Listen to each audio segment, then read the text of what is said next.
Hello hi sir, thanks for coming. RRR ముందు మా Radhe Shyam publicity చేస్తున్నందుకు రొంబ రొంబ నండ్రి. దాంతోనే మొదలు పెడతాను. నీ ట్రాన్స్ఫర్మేషన్ గురించి చెప్పు.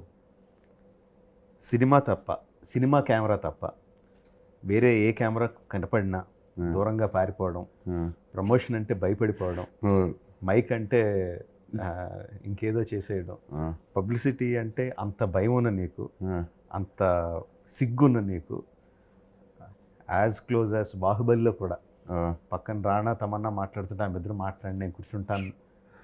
ఆ ప్రభాస్ నుంచి మైక్ కనపడితే వదలకుండా టప్ప మాట్లాడటం, ఏ భాషలో పడితే ఆ భాషలో మాట్లాడేయడం, పక్కన వాళ్ళ సమాధానం ప్రశ్నలు కూడా నువ్వే సమాధానం చెప్పేయడం. ఆ లెవెల్కి వెళ్ళిపోయినా? ఆ లెవెల్కి వెళ్ళిపోయావు. ఓకే, ఆ ట్రాన్స్ఫర్మేషన్ ఎలా జరిగింది చెప్పు. మీరే గురువు గారు, మీరే. బాహుబలి 1లో బోర్డులు పట్టుకుని ఆయన ప్రభాస్ అని చెప్పి తమిళనాడులో ఒకరోజు 40 ఇంటర్వ్యూలు ఇచ్చాం. మీకు గుర్తుందో లేదో సార్? మీకు గుర్తుండో? బాంబే నేను రాను రో అంటే తీసుకెళ్ళి 40 మంది ప్రెస్ వాళ్ళు ముందు కూర్చోబెట్టి క్వశ్చన్ చేయాలంటే ఆ రోజు గుర్తుంది. మీకు గుర్తుందో లేదో? ఆల్మోస్ట్ లైక్ షివరింగ్ నేను. మీరు పక్కనకి వచ్చి డార్లింగ్ మనం మంచి సినిమా తీసి పర్లేదు, ఇట్స్ ఓకే, మనం మంచి సినిమా తీసి పార్ట్ 2కి ఎట్టి పరిస్థితిలో ఎగ్గొడదామని ట్రై చేసి మనం ప్రెస్లో కూడా అదే చెప్పాం బాంబేలో. ఎలాగైనా ఎగ్గొడదంటే లేదు, నువ్వు రావాలని చెప్పి మళ్ళీ ఫోన్ చేసి తీసుకెళ్ళారు. మీరే సార్, మీ వల్ల ఇదంతా. అవును, బాహుబలిలో నువ్వేం చేయలేదు, నువ్వేం మాట్లాడలేదు, అలా సిగ్గుపడతానే ఉన్నావు. బాహుబలి 1 వచ్చేసరికి రాధేశ్యామ్ వచ్చేసరికి అసలు మొత్తం కంప్లీట్ వేరే ప్రభాస్. సో మీరు ఇచ్చిన బాహుబలి దయ వల్ల సాహో అనేది మా ఫ్రెండ్స్ తీశారు. సో ఇప్పుడు వాళ్ళు ఇండియాలో వాళ్ళు రమ్మంటే నేను రాను అన్నారు. శ్రద్ధ పాపం కొన్నిసార్లు వచ్చింది. నాకు అప్పుడు బాహుబలి 1లో కొంచెం తమన్నా రానా అడ్వాంటేజ్ ఉన్నారు.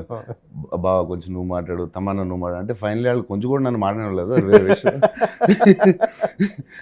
సో ఫైనలీ మీ దయ వల్ల బాహుబలి వచ్చి, దాని తర్వాత దాని దయ వల్ల సాహో వచ్చి, ఆ సాహో నన్ను వాళ్ళు రోడ్డు మీద వదిలేసి, సో ఆ దయ వల్ల ఇలా వచ్చాను ప్రస్తుతం. ఇప్పుడు నేను ఎవరిని మాట్లాడేవట్లేదు, అది తెలియదు నాకు. ఇంకా మొత్తం నువ్వే మాట్లాడుతున్నావు, బట్ కావాల్సింది కూడా అది నువ్వు మాట్లాడు. తమన్నాని రానాని డామినేట్ చేశాను. అది తొక్కేయడమే, అసలు డామినేషన్ కాదు. ఆస్ట్రాలజీ కానీ పామ్స్ట్రీ కానీ నీకు ఎటువంటి నమ్మకం లేదు? ఏం మా గురువు గారు నమ్మరు, మేము నమ్మట్లేదు. మీరు నమ్ముంటే నమ్మేవాడేమో. అంటే ఒకే సినిమాలో కంప్లీట్గా ఒక పక్క నీ క్యారెక్టరైజేషనే, ఒక పక్క నీకు కంప్లీట్గా ఆపోజిట్ క్యారెక్టరైజేషన్. ట్రైలర్స్లో కానీ సినిమాలో కానీ చాలా కాన్ఫిడెంట్గా మన ఫ్యూచర్ మాత్రమే కాదు, ఈవెన్ మన ఆలోచనలు కూడా ముందే రాసి పెట్టుంటాయని చెప్పి యువర్ చాలా కాన్ఫిడెంట్గా చెప్తున్నావు. సో ఆ కాంట్రడిక్షన్ గురించి అడుగుతున్నాను. సో ద థింగ్ అంటే there is a reason whatever ఫ్లర్టేషన్షిప్ నమ్మడానికి ఫిలింలో there is a reason, one thing. And yeah, విక్రమాదిత్యలో తెలియకుండా ఒక చిన్న కమర్షియాలిటీ ఉంది. And he should be very very strong అని నా నమ్మకం. Vikramaditya is like is the best we have. మన ట్రైలర్లో కూడా చూస్తాం, is the Einstein of palmistry అని. సో అది నమ్మినా నమ్మకపోయినా సెకండ్ పార్ట్ పడితే, ఇప్పుడు బాహుబలిలో నేను బోల్మని చంపేసాను, నేను బయట చంపుతానా? అలాగే so Vikramaditya is like he should be a genius. So in his prediction or whatever he sees, in his work, his profession, he should be the master అని నా personal opinion. And director also feels that. So అలా చేయాల్సి వచ్చింది. So ఆ master అని అనిపించడం కోసం did you believe your own instincts? నిజంగా ఒక పామిస్ట్ చేయి చూసి ఒక ప్రొఫెషనల్ పామిస్ట్ ఏ విధంగా రీడ్ చేస్తాడో అదంతా నువ్వు ఏదైనా రీసెర్చ్ లాగా అలాగే ఏదైనా చేసావా, లేకపోతే నీ ఇన్స్టింక్ట్ని నమ్మి నువ్వు వెళ్ళిపోయావు? This is how I should. Mostly instinct. కొంతవరకు డైరెక్టర్ గారు చెప్పారు, because he believes in palmistry and all. I never before, I always, మీకు కూడా తెలుసు, నేను హార్డ్ వర్క్ని ఒకటే నమ్ముతుండాలి, నాకు తెలియదు అని అనేవాడిని. But after Baahubali happened in my life, అంటే this is more than hard work. I felt like there are many great actors in the country and చాలామందికి చాలా ఆపర్చునిటీస్ వచ్చి ఉంటాయి. But Baahubali is I think it happen because of destiny and నా feeling. So first time in my life I started believing destiny, faith or time or whatever. I know it's stupid, ముందే నమ్మాలి. I don't know, I never believed. Sathyaraj garu మేము కూడా discuss చేసినప్పుడు I just believe in hard work sir అనేవాడిని. So Sathyaraj garu ఒకసారి question అడిగారు బాహుబలిలోనే. So అదే ఫస్ట్ నాకు ట్రిగర్ అయింది. Something like destiny, fate, all these things happen other than God వదిలేస్తే. So he said like okay నువ్వు హీరో వై అంటే sir so then from there why అని అడిగితే where is it going, final it is going to something else. That is first time I had a question from Sathyaraj garu అడిగిన దాంతో అర్థమైంది అసలు something like these exist అని. So చాలాసార్లు మనం రాత్రులు మాడుకునేప్పుడు కూడా అనేవాడిని hard work darling, I believe in only hard work, nothing else. So then when Bahubali happened, it released part 1 and part 2, I completely believed that this like, I think it's a design or pre-planned or I don't know exactly, but yeah. అంటే ఒక చిన్న extension లాగా ఏంటంటే there is hard work, అది మన చేతుల్లో ఉంది. అసలు మనం ఎంత హార్డ్ వర్క్ చేస్తే దాని రిజల్ట్ అంత బెటర్గా వస్తుంది. Destiny or predesigned or fate or luck or something, అదేది కూడా బై దర్ ఓన్ డెఫినేషన్ మన చేతిలో ఉన్నవి కాదు, మన చేతిలో లేవు అది. సో మన చేతిలో ఉన్నది hard work. So when people say believe in your hard work అంటే అది మన చేతిలో ఉంది కాబట్టి. పామిస్ట్రీ, ఆస్ట్రాలజీ, ఈ సైన్సెస్ అన్నీ కూడా ఆ సైన్సెస్ అవునా అది నిజంగా సైన్సా కాదా అన్న debate can go on. But ఏదో పెట్టుకుంటే ఏదో చేస్తే ఆ డెస్టినీని మనం మార్చేయగలం, మనకు అనుకూలంగా చేయగలం అన్న దాని మీద is what we don't believe. We both don't believe in that. అది సైన్స్ అవునా కాదా అన్న దాని మీద I don't know.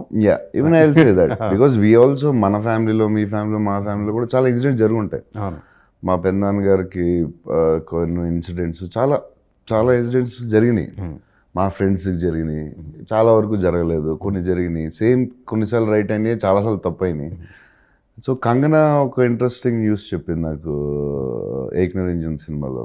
So road some village town నుంచి వచ్చింది తను, she lived there before, nothing సినిమాకి సంబంధం లేదు, ఏమీ లేదు. సో కేరళ ఫ్రెండ్స్ అందరూ వెళ్ళినప్పుడు అదేమంటారు పత్రికలు ఉంటాయి కదా, తాళపత్రిక something. So she went there and అక్కడ చెప్పారు నువ్వు హీరోయిన్ అవుతావు అని. నేను ఎక్కడో విలేజ్ నుంచి వచ్చి ఏదో చూపిస్తే వీళ్ళు హీరోయిన్ అవుతాను. సో ఇలాంటి ఇన్సిడెంట్స్ మనం విన్నాం, అందరికీ జరిగి ఉంటాయి. బట్ ఐ డోంట్ నో, అది నాకు సైన్స్గా దాని గురించి చెప్తే ఇంట్రెస్టింగ్ అనిపించింది, కానీ నాకు ఎప్పుడు ఎవరికైనా చేయి చూపించి నువ్వు నా ఫ్యూచర్ చెప్పు అనేది నాకు ఆ థాటే ఇప్పుడు ఎక్కలేదు. అది మీకు డెఫినెట్గా ఎక్కదు. నీ చెయ్యి ఇంకొకరి చెయ్యిలో పెట్టడం ఇష్టం లేదు. మీరు కూడా పెళ్లి గురించి మాట్లాడారా? నువ్వు అంటే గుమ్మడికాయలు దొంగ అంటే భుజాలు తడుక్కున్నట్టు నువ్వు ఫీల్ అవుతున్నావు తప్ప నేనేం అనలేదు అసలు. ఎవరన్నా చేయిలో చెయ్యి అంటే అదే అంటారు, మీరు ఇండైరెక్ట్ గా అంటున్నారా? ఇలా ఫేట్ నువ్వే నిర్ణయించుకోవడం నీకు ఇష్టం, ఇంకొకళ్ళు చేయి పట్టుకొని మీరు నన్ను నడిపించడం నీకు ఇష్టం లేదు అలా అన్నారా? అయితే ఓకే, అలా అంటే ఓకే. సో అంటే ఒక మనిషి ఇంకో మనిషిని డిసైడ్ చేయగలడా అన్నది ఆ ఆలోచన ఇష్టం ఉండదు. That's the problem I think. అదే ఆస్పెక్ట్లో సినిమాలో ఇంకొకటి నాకు చాలా నచ్చింది. మనకి ఎంత తెలిసినా instinct is something different. Train scene సరే నేనేం చెప్పను, బట్ సినిమాలో ఆదిత్య క్యారెక్టర్కి తన మీద, తన నాలెడ్జ్ మీద విపరీతమైన నమ్మకం, గురి అండ్ అయోటా అంత చీమ తలకాయ అంత అనుమానం కూడా లేదు చెప్పే దాని మీద. లేదు, అంతా తెలిసినా కూడా ట్రైన్ ఎపిసోడ్లో తన శాస్త్రాన్ని అంతా పక్కన పెట్టేసి he will run to do what ever he needs to do. అక్కడ డ్రామా ఉంటుంది. తను తెలిసిందే చేసుకొని పోవడం అంటే అదేదో గుడ్డెది చేలో పడినట్టు ఉంటుంది. But human nature take over చేయడం అన్నది నాకు చాలా నచ్చింది. నాకు ఒరిజినల్ కథ తెలుసు, ఒరిజినల్ కథలో చాలా మంచి సీన్, ఆ సీన్ ఎలా మారుస్తారు అనుకుని చూస్తున్నది. I was really thrilled the way Radha designed it and did it. So దీంట్లో ఒక ఇంట్రెస్టింగ్ పాయింట్ ఏంటంటే మన కథలో అంటే ఏది ఇన్స్పిరేషన్గా తీసుకున్నాం కానీ ఆయన character Cheiro I think. So but దీంట్లో పరమహంస గారు ఒక చిన్న ఇన్ఫర్మేషన్ ఇస్తారు, శిష్యుడు పరమహంస గురువు పెన్నాన్న గారు చేశారు. ఆ ఇన్ఫర్మేషన్ ప్రకారం లేకపోతే సెకండ్ హాఫ్లో ఒక సీన్లో will tell like maybe if I'm wrong అనే ఒక పాయింట్ అనిపిస్తుంది అని చెప్తాం సినిమాలో. So he has a doubt about something which Paramahamsa అంటే గురు, అంటే he is the one who taught him what. So he gives an idea maybe, అంటే మేము అది డీటెయిల్ సినిమాలో చెప్పలే. He gives the idea or already had an idea అనేది మేము detail చెప్పలేదు కానీ, but Paramahamsa gives that no there is something else అనేది. Very strong story line, very emotionally moving story line. Not just emotional, ఆడియన్స్ని టక్మని కట్టిపడేసే line. అంటే next ఏం జరుగుద్ది, what will happen అన్నది లైన్లోనే ఉంది. But it can be made in a very small movie, but it can be made as big as grand as మీరే inspiration.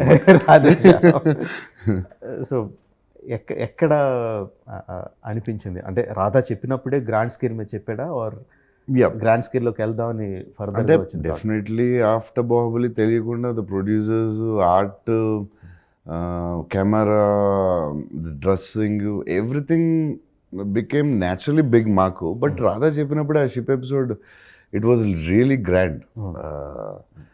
And మీరు చెప్పినట్టు 5 కోట్లు తీయచ్చు, 2 కోట్లు తీయచ్చు, 500 కోట్లు కూడా తీయచ్చు. సో మాకు అందరూ love story never see grandeur కూడా పెడదామని అందరూ అనుకున్నాం.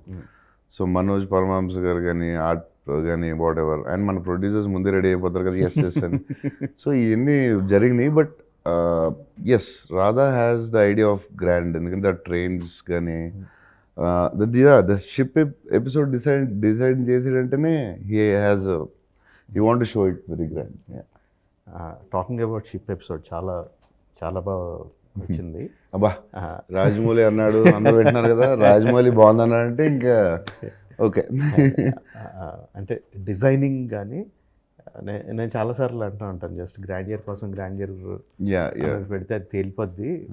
ఎమోషన్తో లింక్ అయి ఉంటే అది చాలా బాగా వస్తుంది అని చెప్పి. ఐ థింక్ రాధాకి ఎక్కువ మార్కులు వేసేది అంటే ఎమోషన్ని ఆ పెద్ద యాక్షన్తో మిక్స్ చేయడం.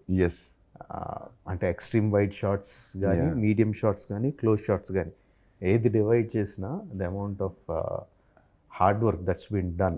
లాట్ అంటే in the writing itself, పెద్ద షిప్పింగ్ ఎపిసోడ్లో writing itself is very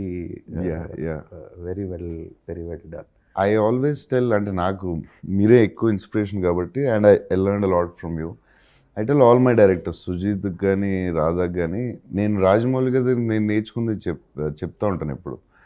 మగధీర్లో 100 Men episode అనేది ఒక highlight, but the emotion which he builds before, and అంటే ఇప్పుడు ఇక్కడ శ్రీహరి గారు కానీ, అక్కడ జరిగే లవ్ స్టోరీ కానీ, ఇదే మనకు గుర్తుంటుంది బయటకు వచ్చిన తర్వాత. So I always tell Rajamouli what it does, because I have an experience. Baahubali it's కాలకేలు, లక్షల మంది వస్తారు, the grandest visual we have ever seen. We couldn't even imagine till then. But still we remember ఆడరాజా ఈడరాజా, శివగామిని ఏమంటుంది, అరే బలాలేవుడికి ఇస్తుందా, కట్టప్ప ఇస్ హర్ట్, అరే అదేంటి బలాలేవుడికి ఇచ్చేస్తారు ఇప్పుడు, లేదు బాబులేని. So the way designs is more story than visual. We remember his story more than visual. And I always tell them what my experience with you. I learned from you only that. So it's not the visual. Visual is, good, but the story behind is only. ఇప్పుడు కాలకేలు అంటే ఎన్ని షాట్లు గుర్తుంటాయి, కానీ బలాలేవుడ బాహుబలి అనేది ఒక 10 షాట్లు గుర్తుంటాయి. శివగామిని ఏమంటుంది అనేది గుర్తుంటుంది, కాలకేలు ఒక 2 షాట్స్ గుర్తొస్తాయి. So that I always try to tell what I experience with you to UV or Radha Garu or Sujit, or even Mirchi time I used to tell Shiv Garu about this Magadhira. At that time it was Magadhira. Observation skills are very good. Because when I have a chance working with you, I need to learn something. And luckily I have 4.5 years, and I know you for almost 15 years. You used to explain me about your films. You told me the whole story. So how much it will help me in my future. Magadhira, you showed me what is previous. First time I ever seen first shot of girl is falling off the cliff and Charan is giving hand. I don't remember exactly. So the first time I saw previous, I was like, oh, this is how the Hollywood people are made. Yeah. I explained whatever experience I had. I explained to UV, I explained to Shiva, I explained to Sujit, I explained to Radha. Yeah, it's, for me it is greatest. No, but You being friend. talking about emotions are the key to the films rather than the larger than life images. Of course, larger than life images Yeah. enhance the emotions. Yeah. After seeing so many things about Radhesham in the trailers, in the songs and everything, if you ask me what is one thing that really strikes in Radhesham, is the chemistry between the lead pair. Super. Huh? That's very important. అంటే యూజువల్గా commercial సినిమాల్లో love track is not very intense. Yes, yes. అంటే అది కూడా commercial ఆస్పెక్ట్లో కొంచెం laughter generate చేయడానికో లేదంటే next ఒక సాంగ్ రావడానికి ఒక లీడ్ అందంగానే ఉండొచ్చు. I'm not downplaying that part, Yeah. But real intense as these two people are in love అనేది కమర్షియల్ సినిమాల్లో అంత అనిపించదు. Yeah, yeah. We'll enjoy that, చూస్తా ఎంజాయ్ చేసి Yeah, వెళ్ళిపోతాం, yeah, అంత yeah, అనిపించదు. yeah. In Radhe Shyam that is there. Yo, super. It's very important. The intense Love story between them. intense or whatever love. intense కాదని that's a different Yeah, angle. yeah. These two people are in love అయితే మాత్రం definite గా It's beautiful. Radha sir, thank you so much. It's very important. నన్ను పెట్టి love story తీయడం అంత easy కాదు. ఎందుకు కదా అంటే మరి ఇప్పుడు బాహుబలి మీరు ఇచ్చిన తర్వాత లవ్ స్టోరీ కంటే ఒక్క యాక్షన్ పెట్టి యాక్షన్ లవ్ స్టోరీ చేస్తే బాగుంటుంది అనుకుంటున్నారు తప్ప going on the love story main, but we have action. We can call it an action thriller in a way some points, as you say, like the train interval or the climax. Yeah, but it's not easy to just tell Prabhas తిరిగి వచ్చి ఒక love story చెప్పాలంటే బాహుబలి తర్వాత అంత easy కాదు. ఎంతమందిని నువ్వు కానీ రాధా కానీ కన్విన్స్ చేయాల్సి వచ్చింది? I mean say there is lot of action in Radhe Shyam, but there is no fight Yeah. Fight Fights fight for the fight sake అన్నది లేదు. yeah. Obviously if someone says ఎలాగా ఫైట్ లేకపోతే ఎలాగా అంటే they are not wrong. Yeah, they're not wrong. They're not wrong. So ఎంతమందిని convince చేయాల్సి వచ్చింది?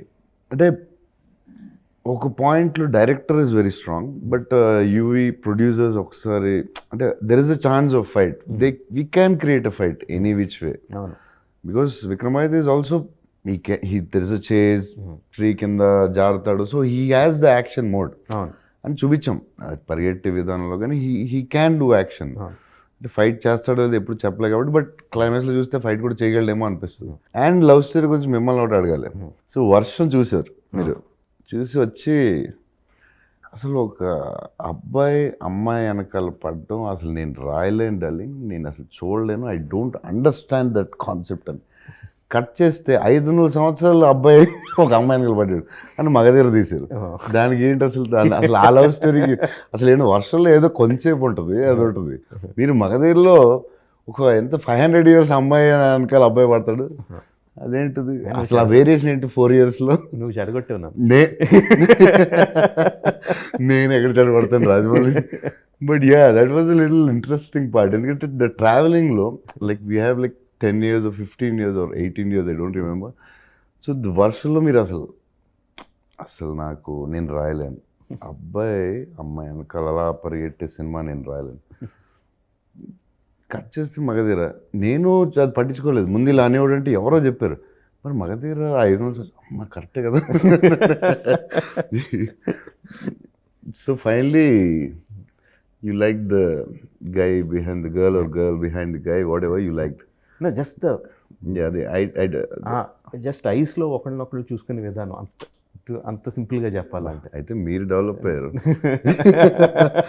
నాకు సినిమాలో ఇంకోటి బాగా నచ్చింది సంచారి సాంగ్. అంటే సూపర్. అంటే అగైన్ మళ్ళీ సంచారి సాంగ్లో there are so many things that you did. Sanchari సాంగ్లో ఏం నచ్చింది అంటే the happy smile. I have a very very happy okay. very very happy smile. Okay.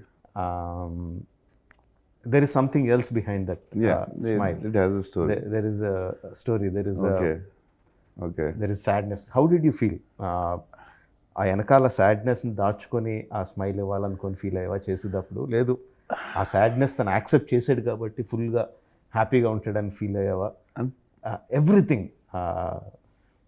Actually మీరు అంటే ఫ్లైట్లో అమ్మాయిని చూసి యూనో కాదా అని చెప్పి ఇలాగ యాక్ట్ చేసి jumping out of the flight, everything, every shot of that song, ఆ హ్యాపీనెస్ వెనకాల సాడ్నెస్ ఉందని నాకు తెలుసు. నువ్వేమనుకున్నావు చేసేటప్పుడు? సో యాక్చువల్లీ మీరు అడిగేదాకా నేను అలా ఆలోచించేసాను నాకు తెలీదు. బట్ మీరు అనుకుంటే మేబీ ఆ క్యారెక్టర్ పెద్దానికి ఒక మీనింగ్ ఉంది. మనకు అక్కడ కనిపించేటప్పుడు ఒకలా ఉన్నా there is always a meaning. So ఎంత ఆలోచించేసానో లేదో నాకు గుర్తురాడలేదు. But yeah, one biggest director saying that I feel it's super. I feel very happy. Now I like the song more, I think. So అంత ఆలోచన చేశానో నాకు తెలియదు. మేబీ ఆ ఫ్లోలో సబ్ కాన్షియస్గా ఆల్రెడీ ఉందా. లాట్ ఆఫ్ టైమ్స్ చేసాం సాంగ్ కూడా.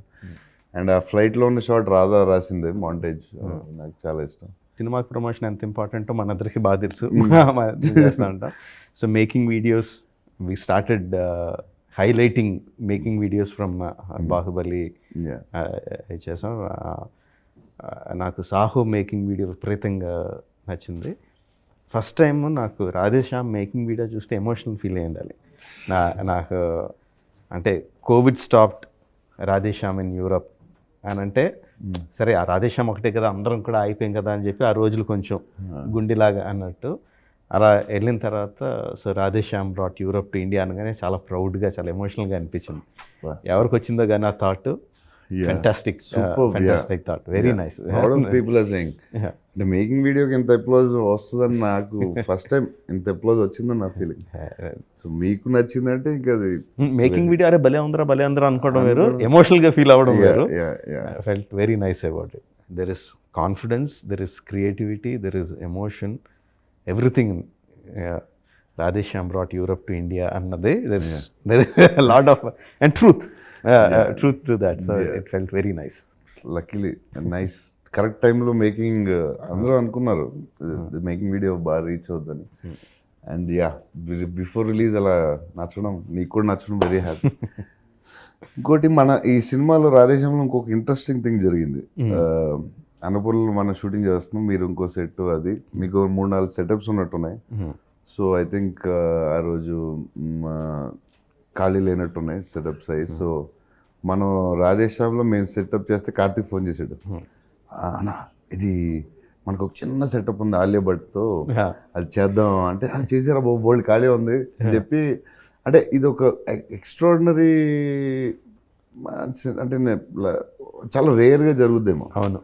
సో ఇప్పుడు మీ సినిమా ఇంకో 2 వీక్స్లో ఉండగా మీరు వచ్చి నాకు ఇంటర్వ్యూ చేయడం, నా సినిమా పబ్లిసిటీ చేయడం, మీరు మన ఇద్దరం ఒక ఫ్రెండ్స్ వాట్ ఎవర్, బట్ ఒకటే సెట్లో ఇక్కడ మీరు యాక్షన్ అన్నారు, అక్కడ రాధా యాక్షన్ చాలా బాగా అనిపించింది నాకు కూడా. It's a very beautiful thing happened for Radhe Shyam అని, for both the films. And అప్పుడు కలిసి కూడా చాలా రోజులు అయింది, చాలా రోజుల తర్వాత కలిసాం కరెక్ట్గా పెద్ద సెట్లో మధ్యలో తెర కట్టేసి అటో పెద్ద ఫిల్మ్ ఇటో పెద్ద ఫిల్మ్.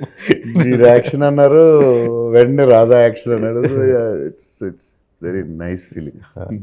సో ఇప్పుడు మీరు సింహాద్రి ఓకే, మగధీర, ఏగా, బాహుబలి ఓకే.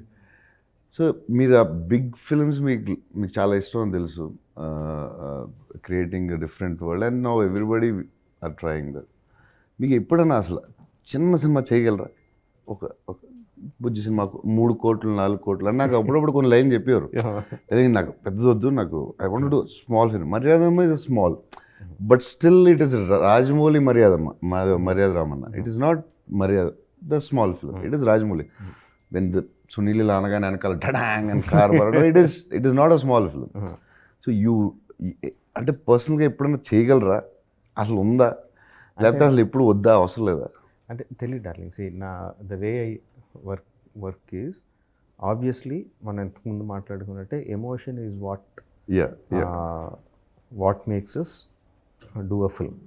ఆ ఎమోషనల్ ఫీల్ అయితే దాన్ని సినిమాగా చేయాలనుకుంటాం. సినిమా చేయడం మొదలుపెట్టినప్పుడు it's not just one scene, it is 50-60 scenes ఉంటాయి. 50-60 సీన్స్లో ఈ సీన్లో మేబీ 10-20 షార్ట్స్ అయ్యా ఉంటాయి. నా హ్యాబిట్ ఇట్ సెల్ఫ్ ఈజ్ ప్రతి షాట్ బాగుండాలని. ప్రతి షాట్ ఆ షాట్ అక్కడ పెట్టామంటే దానికి ఒక పర్పస్ ఉంది కదా, సో దాన్ని పర్ఫెక్ట్గా చేయాలి కదా. Is it the best that we can do. So it is బెస్ట్కి ఏమీ హద్దులు లేవు, బట్ అనుకున్నప్పుడు దానికి వి ట్రై టు బెటర్ చేసి దాంట్లో పెరుగుద్ది. సో నా ఛాలెంజ్ ఒక 3 కోట్లలో సినిమా తీయగలవా లేదా is not my challenge at. ఒక చిన్న సినిమా చేయగలవా ఈజ్ ఎ ఛాలెంజ్. చిన్న థీమ్ని, బట్ చిన్న థీమ్ తీసుకున్న తర్వాత what is the best that I can do for it, I will do. Just like Radhe Shyam, you're talking about Radhe Shyam, it can be done in a small this thing, it can be done in a grand scale. ఆ grand scale ఎందుకు వస్తుంది, even if you ask Radha, no ఇంకా నేను ఆ ఎమోషన్ని ఎంత గట్టిగా చూపించగలను, ఎంత స్ట్రాంగ్గా చూపించగలను.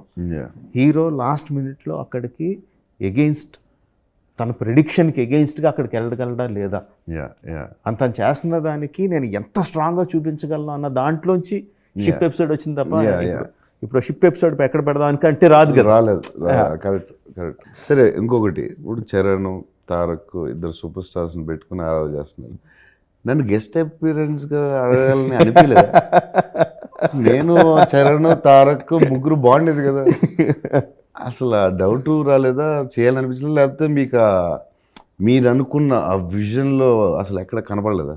లైక్ చెప్తున్నాను కదా, నువ్వు పెద్ద షిప్ లాంటి. Okay, again coming to the same example, అక్కడ అందులో ఆ పెద్ద షిప్ పెడితే బ్రహ్మాండంగా సీన్ వస్తుంది అంటే షిప్ తీసుకొస్తాం. మీరు కావస్తే తయారు చేయగలరు కదా. నేను అడిగితే ప్రభాస్ అడిగితే వస్తాడు కాబట్టి ప్రభాస్ని ఎక్కడ పెడదామని చేస్తే సినిమా బాగోదు. సినిమాకి అవసరం అంటే చెప్పి నేను ఎలాగైనా కన్విన్స్ చేసి తీసుకొచ్చేస్తాను. సినిమాకి అవసరం, అక్కడ అవసరం అనిపిస్తే. అది నాకు తెలుసు. నాకు అర్థమైంది అంటే మీకు చరణ్, తారక్ నాకంటే ఇష్టం, నాకు అర్థమైంది. ఓకే, పర్లేదు, ఓకే. డార్లింగ్, ఆ సినిమా చేసినప్పుడు నాకు ఆ హీరోల కంటే ఎవరు ఎక్కువ కాదు. తారక్ యమదొంగ చేసేటప్పుడు మేము కూర్చొని మాట్లాడినప్పుడు తారక్ మీదే 2-3 కథలు చెప్పాడు. నేను నెక్స్ట్ తారక్తో ఇచ్చేస్తున్నాను, మళ్ళీ చేస్తే మనకి ఎప్పుడు వస్తుంది అని నేను. తర్వాత బాహుబలి నాతో చేసేటప్పుడు ఛత్రపతి అప్పుడు దాని ఇలాగే ఇంకొకటి లైన్ ఉంది నీకు కూడా అని చెప్పి అది చెప్పారు. తర్వాత అర్థమైంది. తర్వాత బాహుబలి ఇప్పుడు 3 కథలు చెప్పారు నాకు. ఇది అలా హీరోని ఆ టైంలో అనుకుని ఆ ఇన్స్పిరేషన్తో ఆ హీరోని లవ్ చేసి చెప్తుంది కదా, నిజంగా చేస్తాడా? సో ఈయన ఎప్పుడు ఏ సినిమా చేస్తే హీరో మీద ఒక 3 కథలు చేస్తాడు. సో అది అయ్యేదాకా గ్యారెంటీ లేదని బాబుల్ క్లారిటీ వచ్చింది. రాధేశ్యామ్లో ఇంకోటి నచ్చింది పాటలు. డార్లింగ్, అంటే సినిమా చూడకముందే రిలీజ్ అయిన ఈ రాతలే, సంచారి, నగవం తారలే 3 కూడా నాకు చాలా చాలా నచ్చేసినాయి. జనరల్గా ఎక్కువ పాటలు పెట్టుకుని విన్నాను, కానీ మా ఆడికి పాటలు అంటే పడదు. సో కార్లో నేను డ్రైవ్ చేసుకొని వెళ్తే ఫస్ట్ ఈ రాత్రిలో వెళ్ళిపోయి ఫస్ట్ ఈ రాత్రి వెళ్ళిపోయింది. కంటిన్యూషన్ సంచారి, ఈ రెండు బెస్ట్. తర్వాత నాకు నగమం కూడా చాలా ఇష్టం. లాస్ట్ ఒకటి చెప్పాలి నీకు, మా ఫ్యామిలీ అందరికీ ఫస్ట్ డే ఫస్ట్ షో అని గ్రూప్ ఒకటి ఉంటుంది. ఆ గ్రూప్లో ఒక 44 మంది 45 మంది ఉన్నాం. So next Friday cinema release అవుతుందంటే గ్రూప్లో ఎవరో ఒకరు పెడతారు, నెక్స్ట్ సినిమా రిలీజ్ అవుతుంది, టికెట్లు ఎవరు అని చెప్పి. టికెట్లన్నీ మా ఆవిడ బుక్ చేస్తూ ఉంటారు, రమా బుక్ చేస్తూ ఉంటారు. So usually number is 25, 30, 31. ఒక్కోసారి అంత ఇంట్రెస్ట్ లేని సినిమా లేకపోతే ఎవరు అయితే 15, 10. So maximum 32, 33. మొన్న 5 days back March 11th Radhe Shyam అని పెట్టిన వెంటనే 44 టికెట్స్ మొత్తం. అందరూ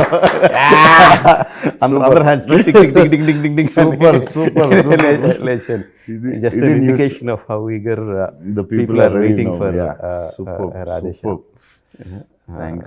జస్ట్ వెరీ వెరీ ఇలాంటి ఇలాంటివి వింటా ఉంటే కొంచెం చిన్న కిక్ వస్తూ ఉంటుంది.